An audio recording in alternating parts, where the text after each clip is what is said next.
Big boss Telugu 9 episode 73లోని ముఖ్యాంశాల గురించి ఇప్పుడు చూద్దాం.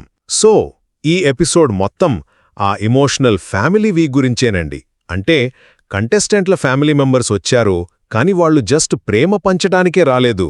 గేమ్ టర్న్ చేసే కొన్ని షాకింగ్ సలహాలు కూడా ఇచ్చారు. Okay, first point, Suman Shetty. తెలుసు కదా, తను గేమ్లో కొంచెం వెనకబడినట్టు అనిపిస్తున్నాడు. ఇప్పుడు వాళ్ళ ఆవిడొచ్చి ఏం చెప్పిందంటే, హౌస్లో స్ట్రాంగ్ ప్లేయర్ అయిన తనుజకు దూరంగా ఉండు అని, ఎందుకంటే ఆమె గెలిచేవాళ్లతోనే స్నేహం చేస్తుందని హెచ్చరించింది. కాని ఇక్కడే అసలు ట్విస్ట్.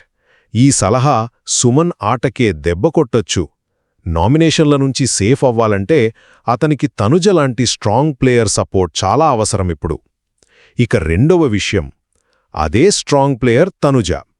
తనకి తన చెల్లెలు ఇచ్చిన ఫీడ్బ్యాక్, అబ్బా అది చాలా బ్రూటల్ అండ్ హానెస్ట్ అండి.